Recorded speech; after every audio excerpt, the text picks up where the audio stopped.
We're still waiting on one person to join us, but so far you've got me, you've got Richard Witters, and you've got Bill back after a week of vacation. Yeah, I was I was where there was no Wi-Fi or cell reception or anything. I'm assuming it was a quiet week while I was gone, right?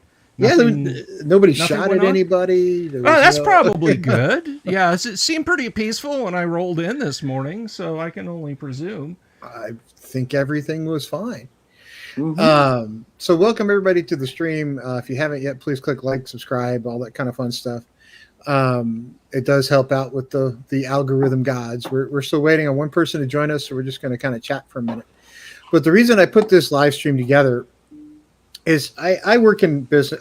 I work in the startup business space. Bill has worked in and out of gaming and been an avid gamer forever. And that stuff behind him is not just a blue screen. That's actual stuff that I think stays pretty dust free. Yeah, I got a lot of use out of my cool toys. Yeah. And then, of course, Richard has been Wizards of the Coast and both at Dungeons and Dragons and at Magic the Gathering.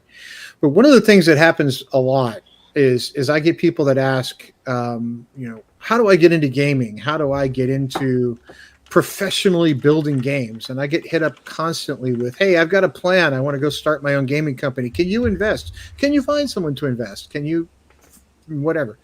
I don't think people understand exactly what it takes to actually run a gaming company, or what it takes to run it, what it's like to actually run a large organization that puts together a product and then has to go delivers that product over time.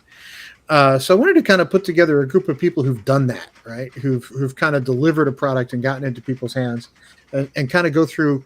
Here's what it's like on the other side of the table, right? When you behind the sort of weird screen you never see behind.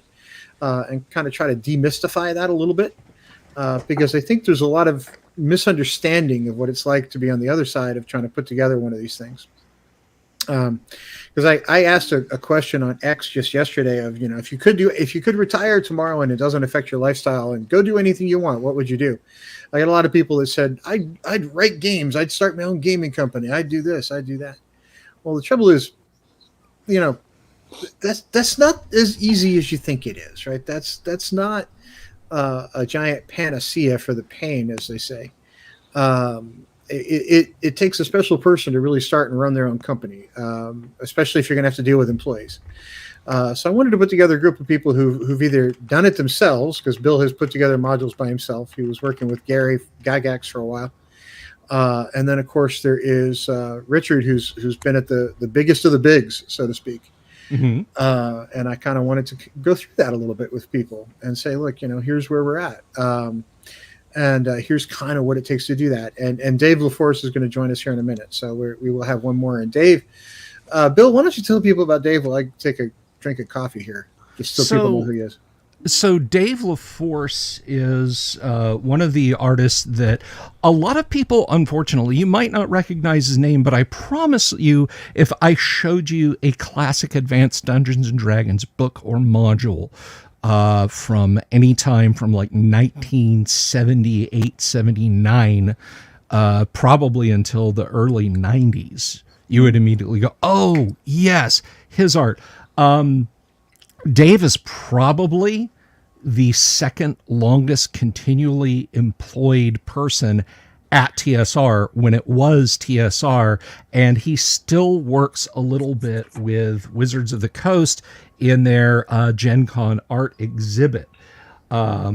He has absolutely been there and done that. He went from piecework, doing art pieces, all the way up to layout director and everything else. And I'm not doing him justice by just a few seconds of introduction. And hopefully he'll be able to join us here shortly, and he can really get a good handle on everything that he did for them. So he saw the rise, and fall of TSR from a creative standpoint, from a business standpoint, and everything else. But Dave, his art it's foundational. He's one of the three Daves. You had Dave Sutherland and Dave Trampier, may they both rest in peace. And Dave LaForce, and hopefully Dave LaForce is with us for a really long time. But his art and the other gentleman I mentioned, and of course Errol Otis, Tracy Lesh, Jeff D. So many great artists. He was one of those standout people from the earliest of days at TSR, when it was really more of a, almost kind of a, I think Rose Estes put it when I had her on my live stream a couple of weeks ago, a Wild West setting before things really started to corporatize and firm up. So that's kind of where I wanted to start things, right? So I've worked at multi-billion-dollar companies on projects that are a couple $1 billion a year, and I've worked at startup companies where, we had to do I was the person who ordered the first fold-out table we wanted to put papers on, right? Because the room was empty, right? So I've run the gamut from tiny to massive in my career. Mm-hmm. And that's one of the things I think people miss, right? Is that TSR, when it first started, was a small company. And when you make decisions at a company that size, it is a much different beast than when you make a decision at a company that's, Wizards of the Coast size. It's just a different world in between those two things. One, is, hey, if you need permission to do something, you kind of walk down the hall, you see Gary in his office and go, hey, Gary, can I do this? And Gary says yes, right? Once you get past a certain size, there's 5 hurdles you have to get through to get to a decision maker. And it's not that's, it's the trouble is if you try to run a massive corporation like you run a small corporation, nothing ever gets done because everybody wants to go see the most important guy every time because they stubbed their toe, right? And you can't do that. It's just a much different space. So when you start a company, I see people all the time, and Bill, you've seen them, and Richard, I'm sure you've seen them because you're actually starting your own game. You're putting your own game together now. You see people say, oh, I want to start a game company and I'm just going to find some artists and pay them a bunch and I'm going to get going. Well, okay, you need writers, you need artists, you need writers, you need layout people, because that's not the simplest thing in the world when you're trying to lay out a publication. That's a little trickier than you'd think. It's not. You need somebody who's going to handle the print problems that always come up last minute, because the way you lay it up in your computer and then you send the first one to print, it doesn't come back looking like what you thought it was going to come back looking like, right? Mm-hmm. Richard, have you come across that one in your elongated career where, it sort of goes out looking one way and comes back going, well, that's not right. Oh, pre-press is definitely like we used to way back too. We used to refer to that like this is the point. Like if you were going to print 1 million books, this is the point where one mistake becomes 1 million mistakes, right? Like, so like pre-press is super important. And yeah, it's a little different from thinking of it as just, I'm going to lay out a nice page or I'm going to lay out a good thing. You have to think of like the print margins and how the inks are going to take and everything. And that's an interesting point. You went straight to 1 million, right? Because that's a print run at Wizards of the Coast. It's not small, right? So no, TSR print run might have been 3,000 at one point. And if you make a mistake and you got 3,000 of them, you can maybe sort of go fix it. If you got 1 million of these things sitting off in a warehouse, that's a different beast. Right? Well, yeah, that's landfill. Yeah, 2 or 3 interesting stories about that I could tell. First of all, again, when Dave gets here, Dave did a lot of pre-press stuff for TSR too, and can impart his wisdom on there far better than I could. But there is a famous printing of the Dungeon Master's Guide, and this is at the point when TSR is moving millions of books. By the late 1970s, early 1980s, D&D became AD&D and it caught fire. But you're absolutely right about the corrections. But the back in the old days, it wasn't simple. I shouldn't say simply. I know this is going to get a lot of people who do digital pre-press up in arms at me, but it was more difficult in a different way back then. And they sent, they sent everything off their laid out pages to Random House, who was printing their books, and of course Random House cut plates. That's the way you did it. You cut plates, and they they fired up the Printomatic and started cranking things out. And Bill, it's important to remember, and I don't think people realize this, but when you go through a printing process in the late 70s, you had to do it one color at a time. You weren't doing 64 colors at a time. So it might run through that print process 5 different layers. And if one of those plates are off a little tiny bit, it throws off everything, right? So, and once that press is rolling, you don't stop there. You don't just reach up and hit the stop button. That's a day's work down the tubes if you do that. So they started getting these copies of the Dungeon Master's Guide out. They went through the binding machines, they went through the stitching machines, they went through the gluing machines, and they opened them up. And in the middle of the Dungeon Master's Guide, right smack dab in the middle, are the Q and R sections from the Monster Manual upside down, stuck in the middle. Oops. And there were thousands of these that went out. Now they caught, I think, all but a case lot at the warehouse.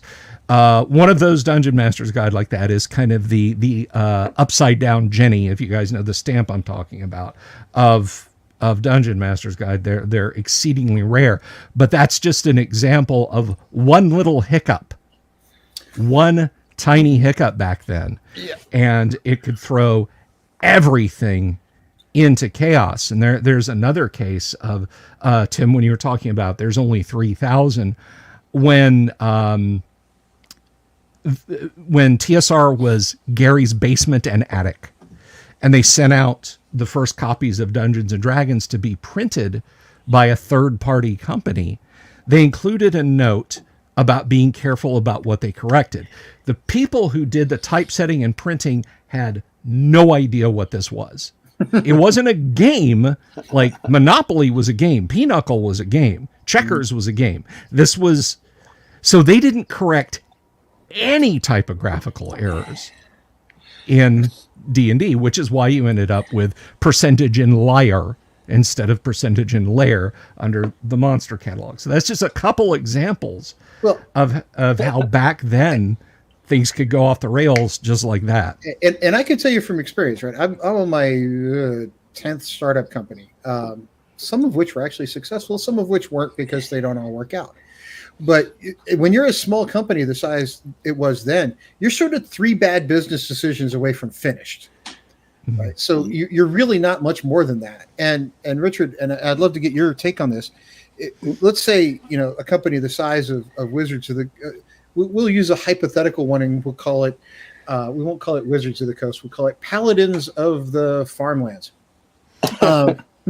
I love that. I'm stealing that. I'm naming that officially now. That's my company name. I claim rights to that. Paladins of the Midwest. Paladins of the Midwest. I love it.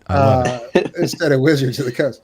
And let's say, you've got a book that you send off to print and there was, you've got an idea, right? And you say, hey, I want to do a new book and it's going to be like this. And I think it'll sell this many copies, right? It all starts with a spreadsheet to show just how many you're allowed to kind of risk.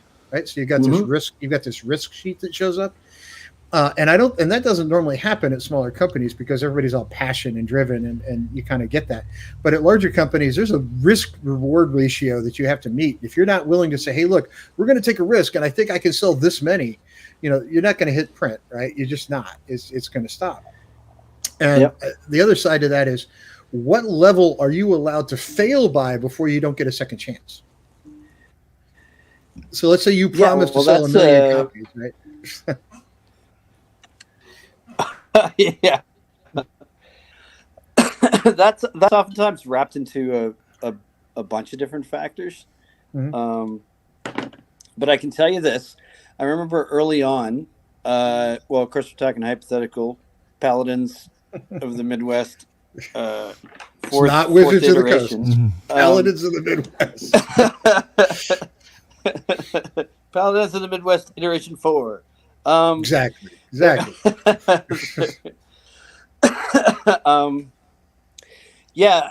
I would say I know early on, because as soon as everybody talks about an edition of D&D, like I was there when they were putting 4th together, I was there when they were putting 5th together. People always bring up the old modules that were like the shorter ones. Like Keeping the Borderlands, that kind of stuff. Like, we should do those again. But the truth is, Wizards didn't like those because, and I was kind of talking to Tim about this the other day. That return on investment for anyone else doing a book would be great, like quite good. Right. But Wizards of the Coast also has this giant sort of bias because Magic cards are basically, the cheapest thing to produce. They're sort of like free money, right? You just kind of go turn the presses on, and money magically falls from the sky. Richard, you're breaking up a little bit there, so we'll kind of see if you come back on us in a second. But so some numbers came out the other day. There was sort of a guesstimate at what internal Hasbro products are. Mm-hmm. And I see this, and Bill, you see it a lot in the online discussion about Dungeons and Dragons, where people say, "Oh, it's the biggest thing ever. It's the biggest part of Hasbro, and if it dies, they die." It ain't even as big as Nerf, right? No. Play-Doh else. Monopoly is $100 million more. Yeah, than Dungeons and Dragons. Their biggest moneymaker in 2023 was Monopoly Go. I mean, get your head around that. Monopoly Go outsold Dungeons and Dragons by head and shoulders. Right. So when you see, here comes Mr. LaForce. Hello, sir. Welcome. Hi, everyone. Hello. We had Richard Witters, but those Canadian cell services, he kind of fell off for a second. So I'm sure he'll be back. I think a moose crossed at the wrong spot, so weird things happen. But welcome to the discussion. I'm sure you know Bill. We were just kind of discussing the business side of RPGs and kind of how many mistakes you really get to make before they sort of stop talking to you anymore when you're at one of the bigger companies. And one of the things we tried to talk a bit about, and I think you might be a better person to speak about it, is when you deal with things at a small company, decisions get made a certain way, and it's a little bit easier than when you deal with things at a bigger company. So you were around kind of when you had TSR was small, and then when it became massive, right? It much bigger than it was. And can you talk for a minute about what the decision process was like at the beginning versus at the end, and how that might have differed? Well, in the beginning, because there were so few people involved in a specific product or project, like if there was an editorial decision to be made, say, a piece of art that I was doing, I could just almost arbitrarily just make it, or just walk over and maybe discuss it with the designer and say, "Hey, is this okay?" Whereas in like a larger company, you got a little bit of a bureaucracy to go through. You would have to go to the art director, tell him my concerns or my problems, depending on what it was, and then he would have to ask the appropriate people, what to do about it, depending on the situation. There were other times, even when TSR was large, I could go straight to the source. There was nothing preventing me from doing that. I know with WotC, it tends to be even more bureaucratic because they have a lot of sensitivity to issues that some of us just, brush off. It's like, well, we're going to do this. Yeah. Well, Richard Witters just rejoined us, so apparently the moose moved and he could call back in. So he spent a long time there dealing with that bureaucracy, and he kind of talked about that a bit before you came on. So that's interesting that even at TSR still had that culture where you could kind of go to the top and sort of say, "Hey, look, I want to make this change, and yes or no, can we actually pull it off?" That's kind of cool. That's difficult to do in a larger company. I'll give you a kind of an example of that, and Larry Elmore talks about this every once in a while. I've heard him tell this story. Oh no! Hey, Richard, I think we have your puppy dog there. That's not mine. His barks are. I think that's Elmore. That's Elmore. It's Larry Elmore coming in there. He had a little too much to drink too early. Yeah, Larry likes to tell a story that he had a question about something that he needed to address with a painting. I think it was with the original, the red box cover he was doing. And I've heard this story. This is hilarious. Have you? Yeah, and he had some questions about it and what Gary had wanted, and he wasn't quite clear on where Gary wanted to go with that cover. So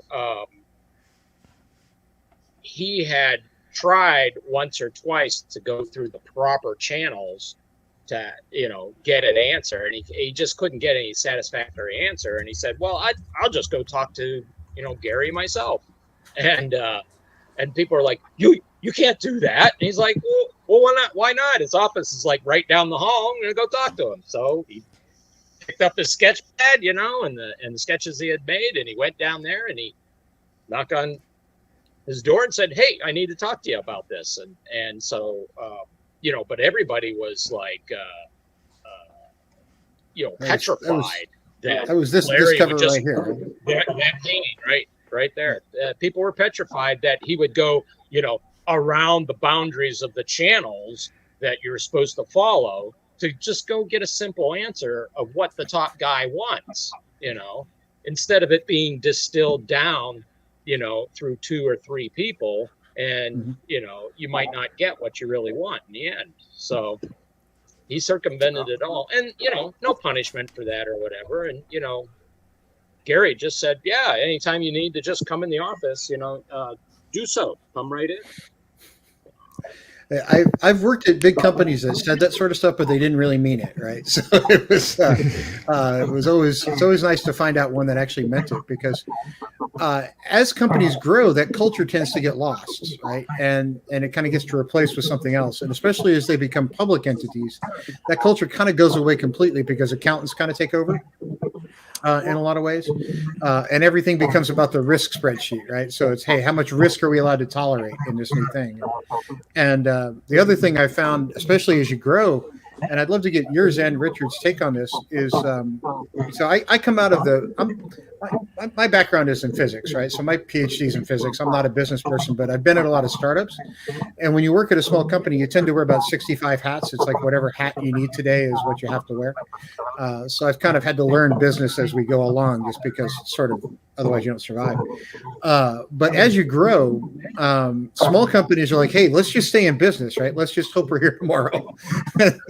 Let's try to get a little bigger, and then we'll see what happens. And then sometimes you become sort of a victim of your own success. You become so big so fast you don't know how to tolerate it. And I think that kind of happened at TSR a little bit, but that's not what I'm after. When you become big enough, you wind up with middle managers who want a certain percentage of growth, and you've got to come up with a project and say, this one's going to be 10% bigger than that last one, or whatever the number is. And they make you sort of promise that, right? You sold 100,000 last time, you better sell 110,000 this time, right? So did you see that kind of thing at TSR or at Wizards? You go ahead. Well, at TSR, I certainly saw some of that, especially when we were getting to the point where we were dealing with Random House, because they were expecting numbers. Random House wanted numbers. We needed to generate a certain amount of capital for them. And if we didn't do that, then, they were going to cut us out of the deal. I mean, that was part of our contract. We had to generate a certain amount of product for them that would generate them a certain amount of money. So it was very important to, promise stuff and churn that stuff out. I mean, to the point where we had titles for things without any substance. We would just give Random House, yeah, we're going to do this module, this module, this module, this module. These are the titles. And we do a quick piece of art to throw on it that had nothing to do with anything, and then somebody had to create that. Yeah, that happened a lot. Random House days. Awesome. All right, Richard. Richard, over to you. Was that a common practice at WotC? Not that. I gotta say that's fun as hell, though. Be down with that. So I will give you guys this one. I work in a lot of strange spaces, but one of the people I know very well is a guy that started a company called ID Software. Okay, which put out a game called Doom long ago, and they came off they came up with such a success story coming off of Wolfenstein that they sat down at the computers. These guys are like 22, 23 years old, right? They just came off of Wolfenstein. They're doing great. They're like, hey, we got this new idea for a game. So they wrote a press release that said, hey, look, we're going to have the biggest game, the bloodiest game, the nastiest game. Here's the release date. Okay, when should we start writing code? They sent out a press release with the release date and didn't have a single line of code done. And my only question to him, this was probably 10 years ago when I met him. I'm like, dude, what the hell were you thinking? Seriously, who sends out a release date without a line of code written on anything? It sounds kind of like that's what was going on with Random House. It's like, well, we need to sell 250,000. Let's just go, right? See what happens. Well, we definitely after a little bit had a good gauge on what books we're going to do based on general category, because you kind of had books that were more mechanical, so more toys for players, and you had other books that were the adventures, and things like that, and other books that it might have been a little more like setting books or special one-offs. So we knew basically how much each of those would do. Okay, so one of the things that comes about is with that growth is how do you get more of it? So if you guys were challenged, and Bill, I want to hear from you on this one too, because we'll get to Bill last because Bill had a big idea on this one the other day, put on Twitter. So I'm going to start with Richard, and then we'll go around to everybody. If they came to you and said, "Hey, I need 15% growth," what books are you? What category book are you going to put out? Well, that would be books overall. So that I think was sort of the strategy they decided on upstairs. Mm-hmm. I'm getting a lot of feedback noise. I'm not sure from where. So yeah, that would probably be the upper management that would say basically we want to put out more books. So if you do 30% more books or something like that, you will just make more. But then we also had different strategies.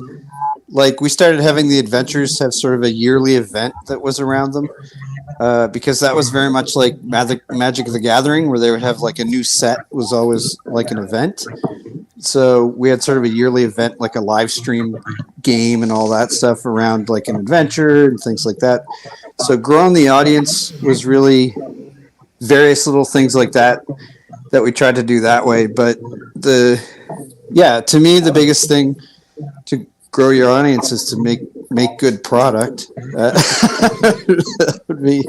That might be a lost art, but that's like probably what you want to do. Well, good hot dogs, lots of customers. I'll absolutely agree with you, Richard. But I want to point out that you don't want to just produce a good product. Once you become a certain size entity, you not only have to produce a good product, you have to produce a product that appeals to a wide range of people. Yeah. It can't just be, okay, I'm going to appeal to Bill the Dungeon Delver because Bill's a very specific audience. Love you, Bill. I'm just picking on you. But you have to appeal to kind of everybody, right? And if you're a company the size of Hasbro, you got to appeal to my teenage kids and me at the same time, and that's tricky. Yeah, that gets a little harder than it used to be. So anyway, all right, I have a little bit of a theory on that though, because I do think quality trumps that to an extent. Like J.R.R. Tolkien wasn't looking to fish in a lot of hippies, but he did. The Lord of the Rings really did get all the hippies into it. And that was a giant generation gap between Tolkien and the hippies. But the truth is the book was excellent. And it didn't have to become something that reflected anything else. It was just really good, and it still appeals to generations today. All right, Dave. So if you were given that task, where are you going first? Where's your first stop on something that's going to increase sales by 15%? Well, quality, of course, is what I'd want to do, and a good visual product at that. Not just the writing, but the visuals have to be kind of roping in the audience that you want. You just can't throw a graphic out there and say, yeah, that's a cool graphic, and be done with it. You want to target specific people if you can. Now, that's the way I do it. How we did it, we didn't do it that way. We just went, we think maybe we should bring in some girls, right? Let's do Heartless, or what was it called? What was that called? Heartless Quest? Not Heartless Quest. Heart Quest. No, Endless Quest. Endless Quest. Yeah. No, well, it was Endless Quest, but we did Heart Quest books. They were, yeah, that's right. You did the romance, choose your own D&D adventure books. Yeah, trying to get girls interested in fantasy role playing. Really, we just didn't know how to go about doing it, right? Mm-hmm. We knew our core audience market. We knew our the hobby industry, but we didn't know how to branch out from there. That's why you got games like All My Children and The Honeymooners and I Think You Think and Balderdash and stuff like that. When we were trying to branch out into the more family-oriented markets, but we didn't know how to do that. We didn't know how to design board games or interactive board games that you could draw a family in, right? So we were always making them too complicated. You touch on an excellent point, because one of the things I see happen quite often, especially in the indie space, is, and I'm not picking on any indie group in particular, but I see this as a mistake in the indie group. They either focus solely on the art and they kind of sacrifice what's inside the game, or they focus so much on the game that they forget about the art. And when I started reading Dragonlance books, I started reading them, I'm pulling it up here, when this one hit the market, Dragons of Winter Night, right? So that Jeff Easley cover art, I'm not going to lie, I was in a B. Dalton's, and I remember it to this day. This one and Autumn Twilight were the only two on the market. I was in a B. Dalton's. That cover art sucked me in to what turned out to be a pretty decent fantasy novel. Now, is it the world's best fantasy novel? No, but it's good, right? But the chapter art, the cover art, everything merged together so well that 1 + 1 didn't equal 2 anymore. 1 + 1 equaled like 6.5, right? So it became much, much better because you had that visual and sort of a decent story to go with it. Whereas I think, to wrap back into the business side of it, I think one thing a lot of people starting a company kind of forget is they got a great idea for a game, but they forget you've got to have that visual and you've got to have good mechanics. And one without the other is an automatic fail, right? You've got to have both, and they've got to play together and merge together really well. Interestingly, with Dragonlance, that was the first time that we decided to design the art or design the look to go with the product. Mm-hmm. So before, with D&D, we would have a product, whatever it might be, B1, and it's like, okay, put some art in that goes along with what's inside. But we never sat down and designed the world, right, visually, to work with what was going on with the game itself. Maybe Expedition to the Barrier Peaks is a little closer to that kind of thing, or Tomb of Horrors, where it was more integral as to the art had to be a certain way for the product. Yes. But most of our products were, the art department just has to generate art. The writers have to generate the text, and we would look at it as artists and just, I think this would be a good idea. That would be a good idea. It wasn't until Dragonlance that we worked together to make a more cohesive product that worked visually as well as thematically, and the rules are working,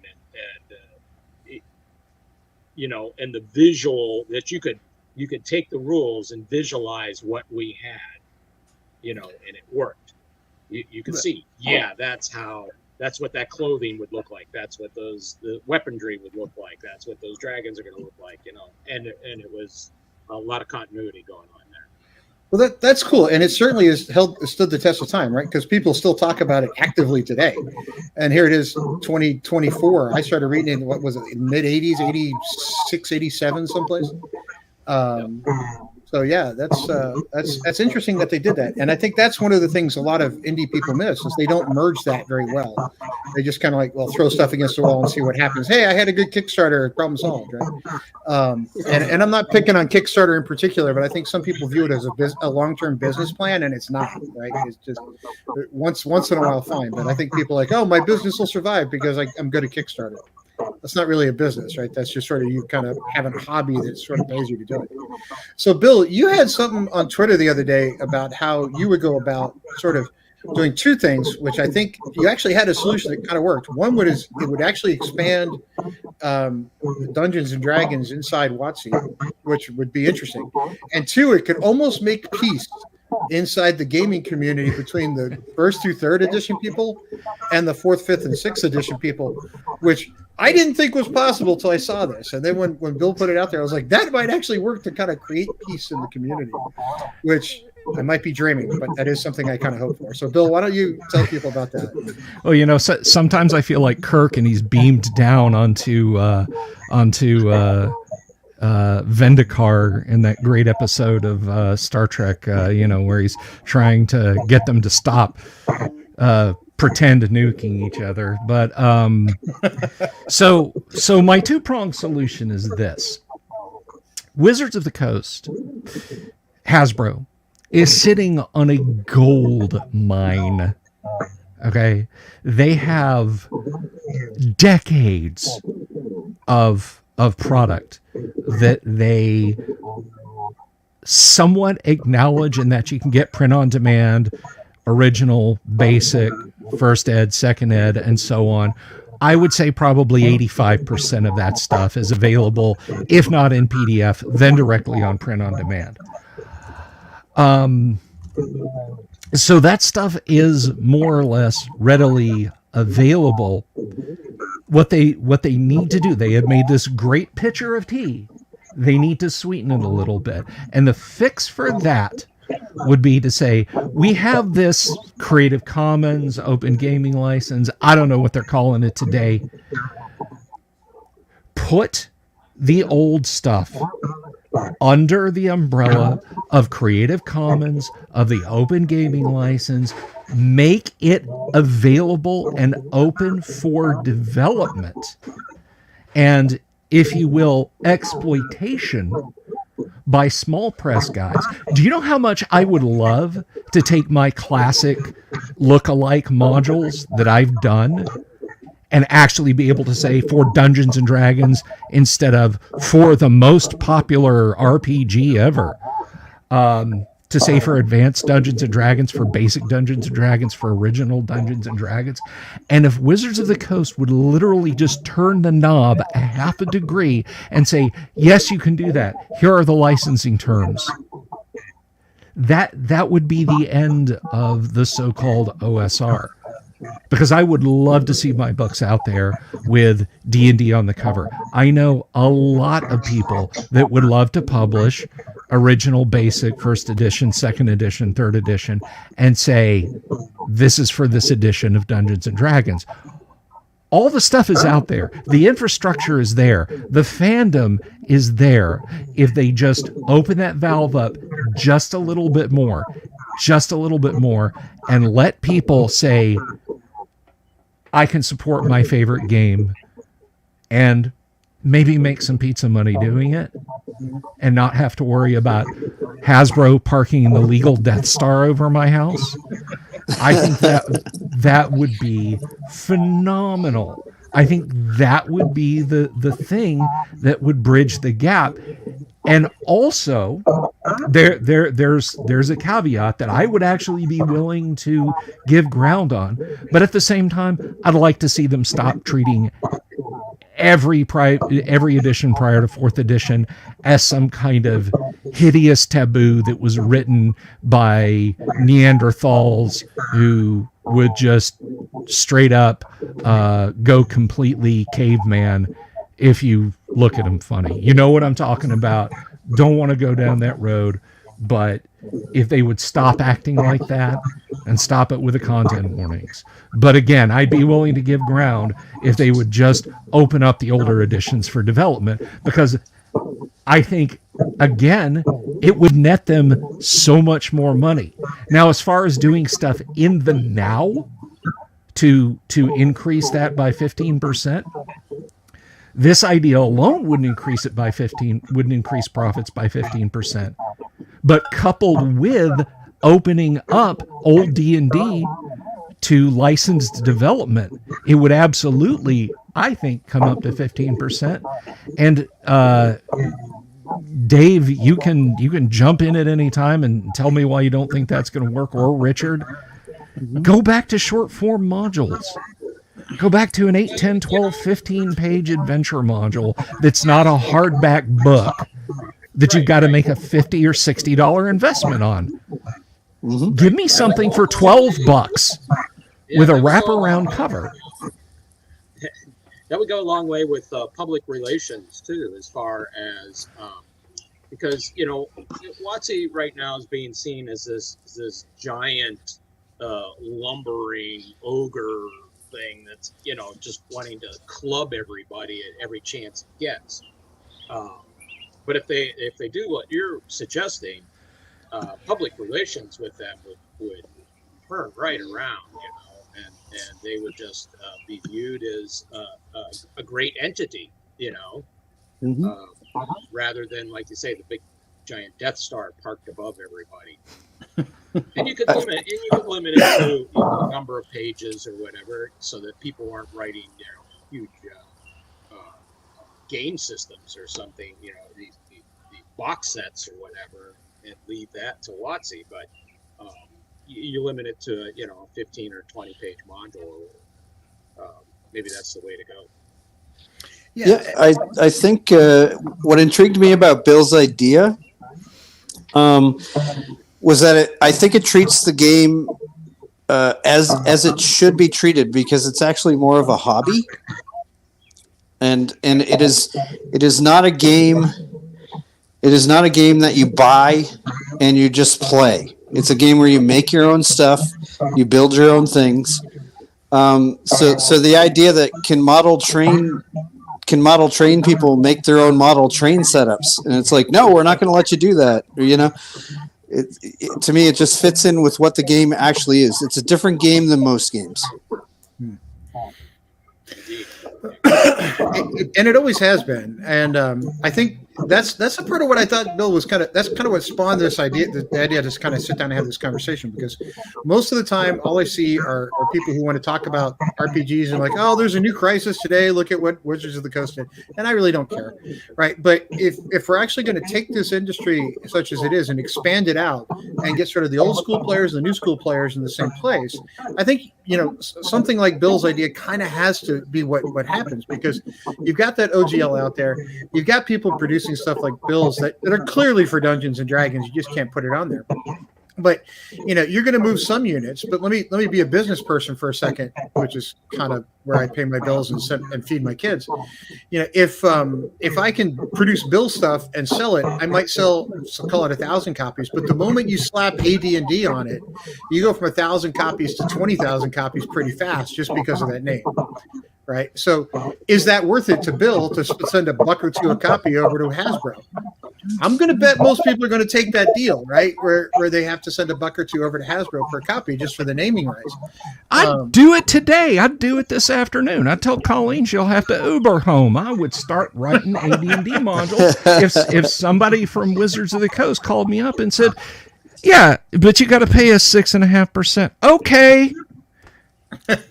Problem solved, right? Because I get people now. I know Tim you and Richard have seen the stuff I put out.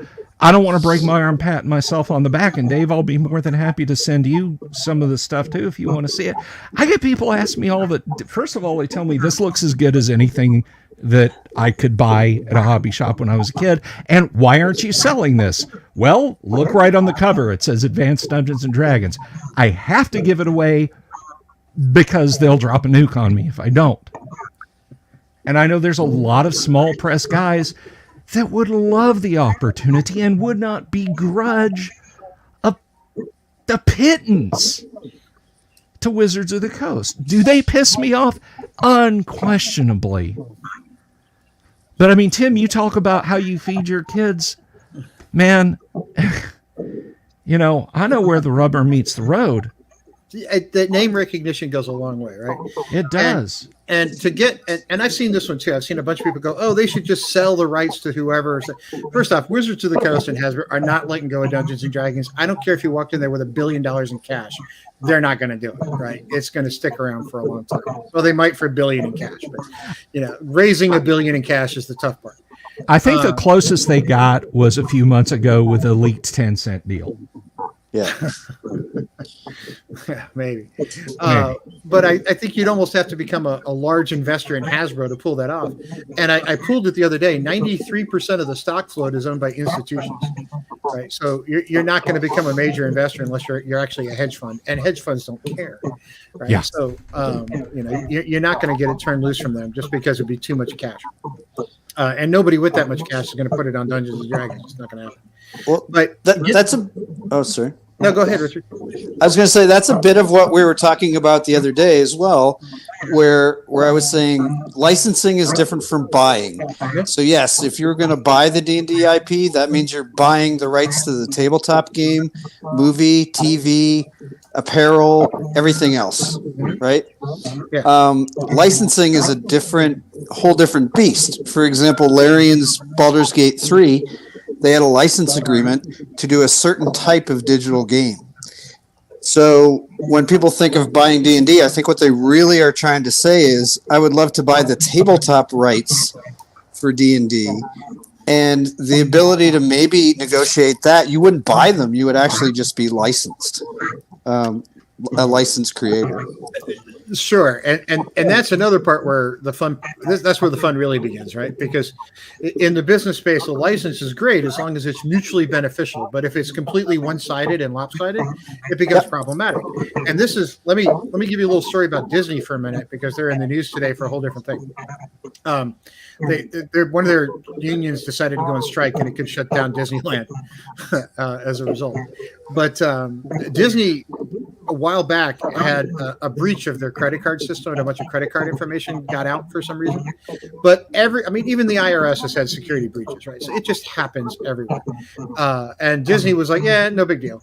And there was this trade show where the CFO of Disney was at. It was like, you guys aren't worried they're going to not process your credit card transaction? He's like, look, we're Disney. I've got 5 people that would take my business in 2 seconds. So please don't take this wrong, but we'll go get a better deal across the street from the other credit card processing company if these guys kick us out, because we're so big, right? So Hasbro, part of the problem when you negotiate with bigger companies is sometimes they get that attitude. It's like, we are the behemoth. You will do what we tell you to, or else. And I have seen multi-billion-dollar companies in the defense and aerospace sector write a deal so bad for a small company that it squashed that small company into oblivion, right? So that's really where the rubber meets the road. Is if you're going to do those license agreements, it has to be a two-way street, right? And you can't just look at it and go, yay, I got a license. Yeah, but if 99% of your profit margin goes back to the main company, you don't care, right? You have to kind of take that for what it's worth. But, there's another version of that as well, where they make a fairly decent deal with a licensing partner, and then if that partner does quite well, they engulf them. They take them over. So that happens as well. Well, extend, embrace, exterminate. Microsoft does it all the time. Yeah. Well, they look at it. So let me give you the other side of that, because I've been on both sides of the negotiating table on that one. Mm-hmm. The big company looks at it like, hey, we outsourced our R&D and we risk-freed ourselves. Yeah. Right. And said, hey, we didn't have to do the work, which is why I think Goodman Games did Borderlands and Expedition to Barrier Peaks and some other stuff, and now all of a sudden WotC's coming out with a new Expedition to Barrier Peaks because that version did so well, right? Mm-hmm. They use somebody else as their farm team to go figure out what to do, and now they're just in-housing. Well, big companies do that where they're like, okay, great, now I'm going to buy you. Well, in the tech sector where I work, sometimes that's a business strategy, right? Where you wake up in the morning and go, hey, I'm going to start a company, and say, hey, look, my object is to get acquired by this other company so that I can 10x my investment or 5x my investment or whatever it is. Sometimes you'll actually start a company with the goal of being acquired, and sometimes you even have who's going to acquire you in mind when you start the company. So that's not an unrational thing to go think about. If you're actually an indie game developer, it's like, hey, I'm going to make enough noise that I'm good enough that Wizards wants to buy me. That's actually kind of an okay exit strategy, because I'm looking at a bunch of gray hair, and we all think about retiring at some point, right? And goofing off to do nothing. And if that came with a really big paycheck, I would go goof off and do nothing much sooner. No, I think if you owned a big IP and you licensed something out to someone, and that license was like, oh, you get 10%, let's say, right? Then it's really easy to say, hey, if I just get a big check from you and this is only 10%, you must have got 90 times that or 9 times that, sorry. So then that becomes, to me, a very, in some cases, you can have a very tempting business kind of like, we'll buy them. But the thing, and you and I have talked about this before as well, Tim, and I've seen this happen in companies I've worked for before, especially one of the first companies I worked for years ago had problems with this. You can acquire a company, but you also need to retain the talent. You also need to retain their systems of how they work. You have to, their environment. Oh, that culture fit is huge, right? If you don't yes. the culture, it's you're dead. You're finished. Yep. Because that was what sunk a company I worked for years ago. They bought out a company. They tried to immediately change the culture. The talent bled out, and the whole section just shut down because it just died. Yeah. Which, if I may, that kind of leads me to Tim. Do you mind if I ask a question of Dave? Please. So, Dave, as things shifted, I mean, my God, you were at TSR from like lights on to lights off almost, right? 78 I started there, but I knew of them prior to that. Right. So, but when you when Gary left, when he went out to California, when the Blooms were riding tall in the saddle, and then when he left the company, I mean, what Richard was talking about and what Tim were talking about with the culture shift, was there a big culture shift? Did it go from, hey, this is a cool drawing, we could put this in a book, right, to we want an 8.5 by 11, a guy with a sword on the left, a horse on the right, and a dragon in the middle? Did you see a big sea change in the corporate culture at TSR? Probably the bigger change was in how we dealt with the products we were putting out. There's probably a change in the products more than in how we produce those products. Up until the time maybe Lorraine came on board, once she took over the company, she had specific things in mind, and the culture kind of changed a little bit from that. But prior to that, our inner culture didn't really change much, depending on who was in charge. We just there were just shock, and then you moved on, kind of thing. Yeah. I mean, one day it's Gary, and the next day it's the Blooms, and then the next day it's Lorraine, and it's like, what? This roller coaster. I know there was a big culture shock when it came to WotC acquiring TSR, though. they had sent people over once they acquired the company to learn the way we did things, right? How do we produce a module? How do we produce a book? What are all the ways in which we deal with the art? And they studied us for almost a year, really, having different people watch what we do. And their reasoning was, well, we want to take what you do, bring it over to Seattle, and then we're going to do that. We're going to replicate that because, you guys know how to do it. We don't. It's like, oh, great, but and I didn't end up going to Seattle myself, but I knew a number of people that did. And when they did take them to Seattle, then they said, okay, the old way of doing things is out. This is the way we're going to do things now. And so there was a huge shift, in the culture there that was very unexpected from all the employees that decided to go over to WotC from TSR. And I think that's why one of the reasons over the years you lost a lot of the TSR core people was because of that. It was just such a shift, and it was a kick in the head that they didn't expect. Yeah, the longest standing. Oh, sorry. The longest standing TSR people when I was there were like Don Murin and Kim Mohan. Yeah. Dawn just retired this January, so she was the last one. Yeah. So what you're saying is she was the most stubborn of the group. that would perfectly encapsulate Dawn. Yes, she's awesome. She was good at what she did. That's for sure. That's for sure. Well, that's the fun thing about it. I worked with some very stubborn people over the years, and they tend to be very talented, or you just wouldn't put up with them at some level. But that's okay.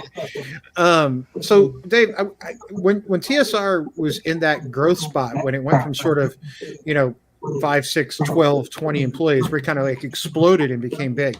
Can you talk a little bit about how those changes occurred? Because that part of that company history is fascinating to me, because I've kind of been around companies when they've gone through that growth, and my personal company is actually going through that mode right now.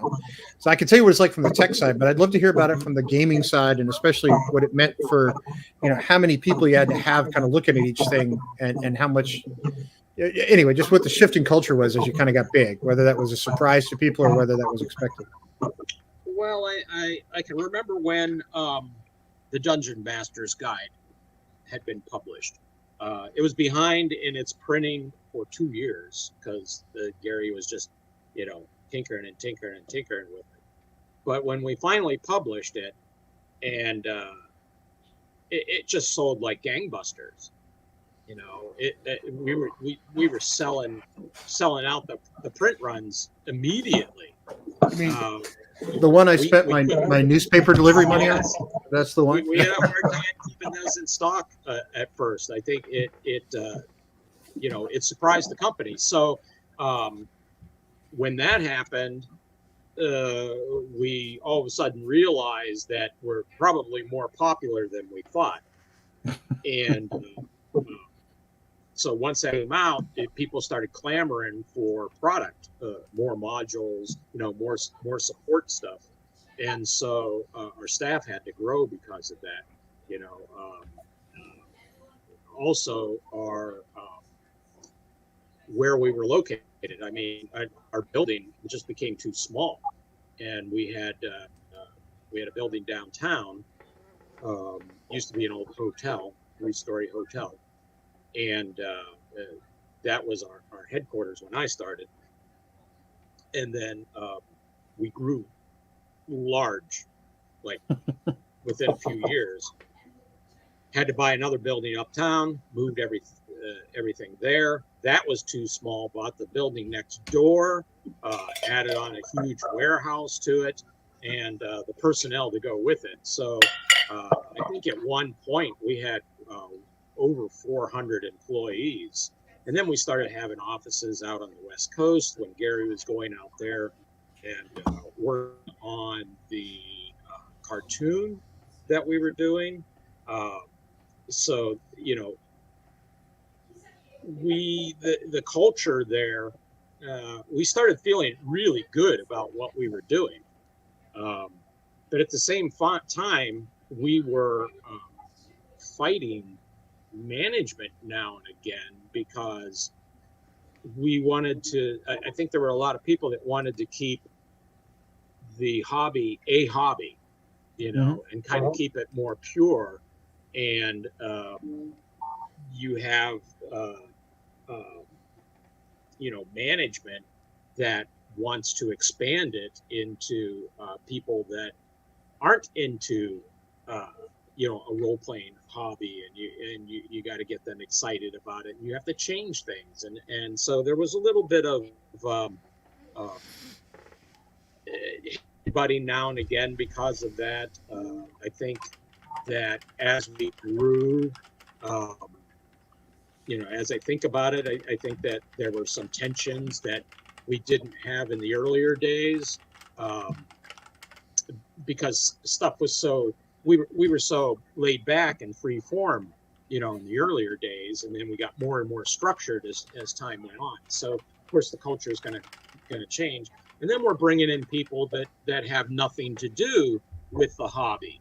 We have all kinds of finance people coming in, computer people, typesetters, and camera operator, and editors that don't, haven't played a game in their life probably. We have people in sales that I remember we had one guy that he's like, he goes, I don't care what it is, if it's a pair of tennis shoes or if it's a role-playing game, I can sell it. They all sell the same way. We're like, no, they don't. So the culture kind of changed because of that, because you're bringing in all these people that absolutely have no foot in the pool of gaming at all, and you're dealing with them. Mm-hmm. Oh, yeah, I mean that becomes kind of when you're a victim of your own success, right?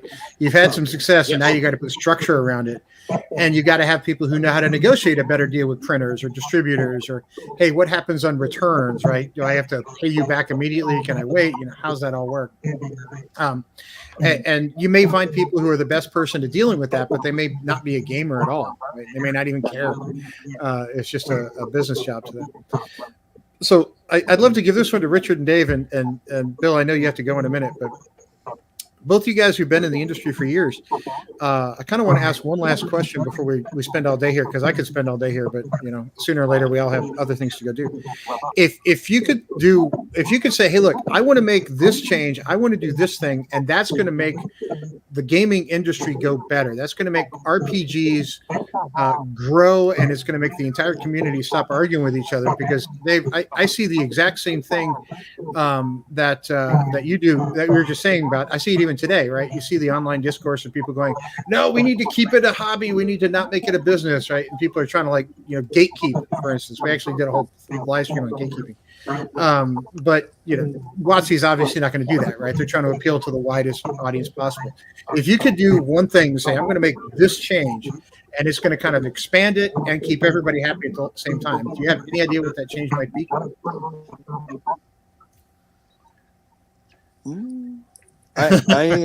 My guess would be to kind of diverse your company, splinter your company, right? Mm-hmm. So instead of having, like WotC does, everything's under one big WotC umbrella, right? Go make a subsidiary company somewhere that's going to deal just with, the hobby market, or just the role-playing aspect of the hobby market, right? And just let them go do their own thing, right? And take your profits off from that if you get them. Have a division that just does novels, but make it its own company practically, not just it's WotC overlooking the whole thing into the same basket, but make little baskets and push them aside and let them do their thing. And some of them will fail, but some of them will go gangbusters. Well, that's actually interesting because from a business perspective, I can see that because, writing a book is not the same as writing an RPG. It's not the same as writing a video game. So if you look and say, hey, look, here's the book division, here's the hobby division, here's the video game division, here's the VTT division, you could populate it with people who understood that and try to put one, instead of trying to put one person at the top and say, okay, they understand everything, which is just not possible. Right? It's just not. You kind of bifurcate it, split it up to the parts that actually make sense. That actually would kind of work if WotC would do something like that. Yeah, I'd have a similar. I understand they try to do it with departments, but I'm talking about actually making a whole other entity that just separates itself practically, and it just, here's your profits, your tithing for this year. Oh, no, when I say departments, in my head, I mean actual different companies, right? So, but those companies are wholly owned subsidiaries. They feed up to somebody. So, in my head, they kind of read like departments, but structure-wise, they're actually independent companies. I think in a similar vein, and this kind of dovetails with Bill's idea. It would be interesting if Wizards essentially put out just one core book for various editions. Right, like you could sort of have first edition, or you could just call it advanced first, second. You could have basic, and then you could have third, fourth, fifth. Even if you wanted, you could see what the market were with each of those. But Wizards puts out that book. The core materials you need for that edition, the real lingua franca of that edition, is open to people. Within that book is not only like the rules, the monsters, the how to DM, but there's also a section on how to format it to make your own adventures, how to format it to make your own stat blocks, things like that. And they basically encourage different avenues of the game. If you like first edition more, if you like advanced D&D, grow that, grow this, grow that, grow them on different vectors. And then basically see which ones see how big they are, and that'll decide on how much of a print run you put on things like that. If I can jump in for just a half a second, I want to point something out, and this speaks to what Dave said, and this speaks to what Richard said. At one point, and Dave can back me up on this, in the early 1980s, TSR was selling Advanced Dungeons and Dragons. They were selling basic D&D, and you could still buy original D&D. And it did not hurt the company, and nobody was product identity confused by it. It worked. It worked. And with print on demand these days, you could just about do it. That print on demand technology has gotten so much better that you could just about pull it off again today. I've got to dip out, gentlemen. Thank you so much for having me here. Dave, it was great to see you. Diesel, have a good one, man. Bill's got to go pick up his wife, or he's going to wind up divorced. Yeah. And she's going to take half his RPG collection on the way out the door. No. Another thing, I think, as far as we talked about this the other day too, if you want the audience to not, or maybe help the audience from wanting to beat each other up, different factions, is to actually identify, just acknowledge the fact that there's different play styles. Like sometimes we used to call them back in the day. You had a meat grinder game. That's where everybody made 2 or 3 characters, and you just see how many characters could survive the module. So there's all kinds of different ways to play. When I see it in digital games, I don't see people saying that Skyrim is the right way to play a game, and Dark Souls is the wrong way to play, even though Dark Souls is way harder. They're just different types of game, and a lot of the arguments I see online are about how you play and not really even about the game itself. Good point. Yeah. I guess Gamma World was kind of your meat grinder for us back in the day. Yeah. Yeah. Gamma World was that one that I always really loved, but some of my friends always hated because, my entire background is now in physics, but at least educationally speaking. So Gamma World was my jam, right? It was sci-fi, it was everything. Expedition to Barrier Peaks was my stuff. But a lot of people I kind of would play with over the years didn't really like that because they had to keep rolling up new characters all the time. And to me, that's half the fun of being in the hobby. You get to come up with new characters and write a new backstory and all that other fun stuff. So I kind of view it a little bit differently than some people do, but I've always been weird. But I don't want to keep you gentlemen all day unless you have something else you want to share. I appreciate it. I'm going to keep digging into what it would take to kind of work with Hasbro a little bit better, because as I reach retirement, I have a lot of time on my hands. So I need a windmill to tilt against. And Watsy might want to be in that windmill. On my hands. Yeah, it's an interesting spot to be in when you're actually contemplating kicking it and saying, okay, I'm finished. Right? I don't have to go do that thing I've been doing to earn a living for years. I can go do what I want to do.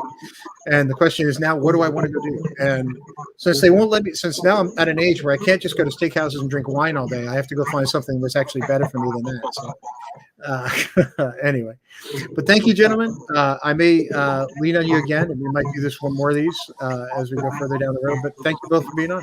All right. Absolutely. Have a good one. It's fun being here. Thanks, everybody. Yeah, it's Bye, very fun. everybody. Bye bye.